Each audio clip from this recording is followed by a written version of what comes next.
Well, hello there, fabulous people. Welcome back to our bread baking series, 30 Ways to Make Bread. Today is part 7. I'm going to be showing you how I made this absolutely gorgeous and delicious spinach bread. This is the most colorful bread ever. It smells, looks and tastes absolutely delicious. I'm sure you're really going to love it. Remember to click the like button, share this video with your friends and family, and if you haven't already, please subscribe to my channel. Thank you. So let's begin.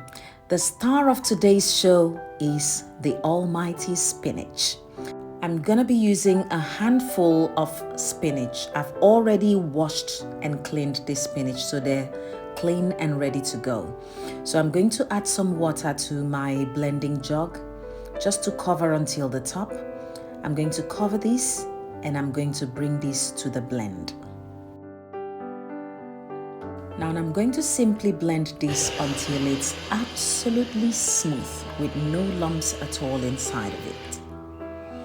Once it's ready, I'm going to sieve it nicely just to ensure there is no leftover bits in it at all. So I'm using a clean net to sieve this through. You basically want to make sure there was no leftover bits of spinach in it. Once that's all done, I'm going to simply squeeze it gently, very gently. And as you can see, we're now left with the beautifully pure green and smooth liquid from the spinach. This is the only liquid we're going to be using to bake this bread today. So where a recipe calls for water or milk, we're going to be replacing it with this super green liquid. So I'm going to be measuring out 250 milliliters of this spinach liquid, which is what I'll be using to bake my bread today. So I'm going to set this aside for now. In the meantime, I'm measuring out 3 cups of strong flour. To this, I'm going to be adding 1 teaspoon of instant yeast, 1 teaspoon of Himalayan salt, and 1 tablespoon of sugar. Now I'm going to simply mix everything to make sure it's well combined. Then I'm going to crack in 1 large egg. And then I'm going to bring back that liquid. It's 250 milliliters of the spinach liquid.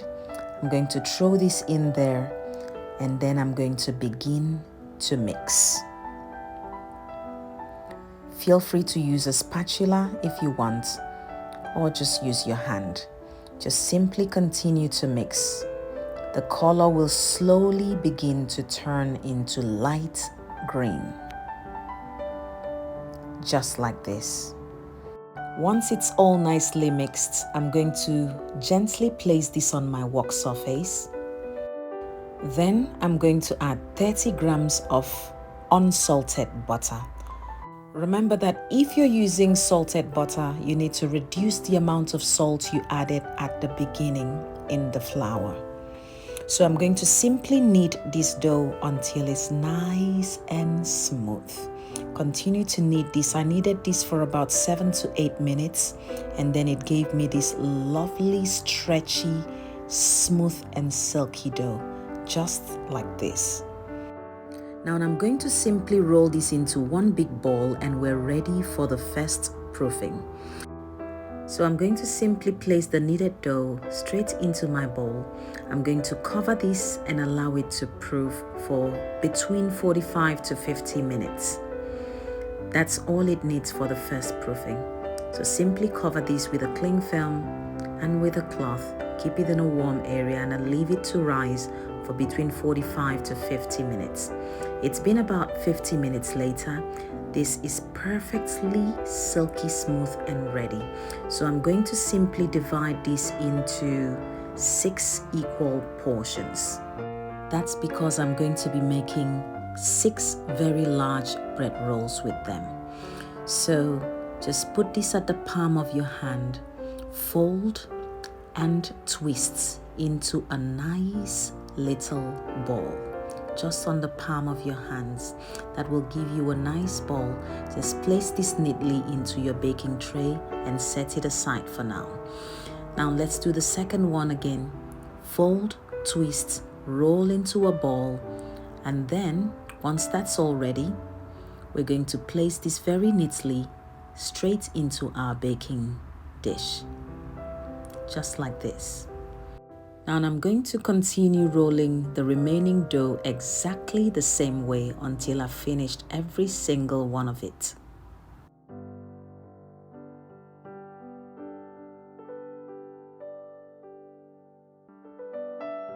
Once that's all ready, I'm going to simply cover this and leave it to rise for between 30 to 40 minutes. Now it's been about 40 minutes later and our bread dough is nicely risen and it's ready to bake. So before baking, I like to brush the top of it with a little bit of milk, just to give it a nicely brown topping. In my previous video, someone asked if they could use egg wash to brush the top of the bread. I would personally not recommend egg wash. I think it's too heavy for breads. Just using a tiny bit of milk to brush the top of your bread dough before baking will do just fine. So, I've already preheated my oven to 170 Celsius and I'm using a fan-assisted oven. Simply place this in your oven and allow this to bake for 25 minutes exactly. Now 25 minutes later, our bread is baked to perfection and I can't wait to tuck in. Just take a look at how absolutely gorgeous this bread is. This is simply one of the most colorful breads ever and I absolutely love it. Remember, I'll be leaving all of my ingredients in my description box below, so feel free to check it out. Also, feel free to ask any questions you like in the comment section and I'll do my best to answer you as soon as I can. Okay? So let's take a look at this absolutely gorgeous bread. This is simply the most colorful bread ever.